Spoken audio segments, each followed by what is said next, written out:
Louis was right. I was rushing the process. I was in treatment. I was rushing the process. You forgot to tell him who you were. Oh, my name's Brian. I'm that. Hi, Brian.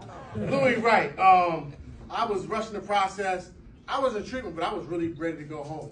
I was ready to go home. I had all these amazing plans. I had a little bit of money, and I had all these amazing plans of what I was going to do, and so I got to go ahead and get through this thing and go on back home. When I was in treatment, and they brought me to meetings, I never raised my hand. I always sat in the back. I was quiet. I didn't want to get no sponsor. I didn't need no help from no man. I could do all this on my own. I'm not like nobody here. I still had some things.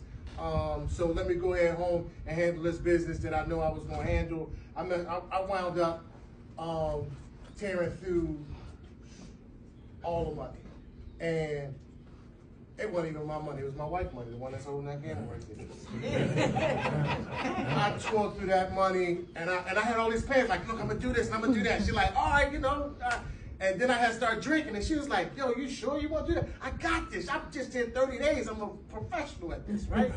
So I'm drinking, and then, one thing leads to another, and just like the weed, alcohol, drugs, went right back to what I'm like, man, I'm getting sloppy drunk. My brain was like, you might as well go ahead and go back what you really want. But nevertheless, I came back down, like Louis said, broke, busted, and disgusted.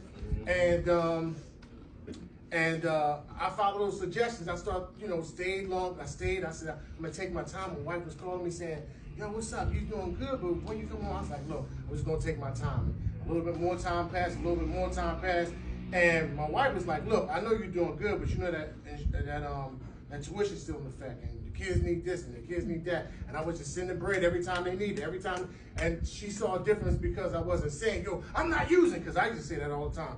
You high? No, I ain't high. Where your money at? I lost the gambling, Yeah, right. But I did that so many times, but when she started hitting me up for bread, like, I need this for that, I need this for this, and then, what's the cash app? What's the cash app? What's the cash app? So it wasn't me saying what I was doing, she was seeing what I was doing because I was making moves.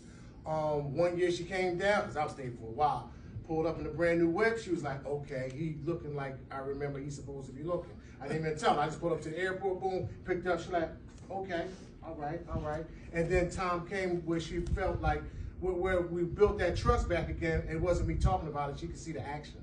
Mm-hmm. And long story short, we just bought a house down here. So, and then the kids came down here. And so everything is smooth. And like I said, that's from following Louis Lee. You know what I'm saying? Because he told me the same, look, man, and I go back, and when I go back to Philly, it's like Gotham City. It's just gray and dark and cold. And I come down here, it's green and lush. And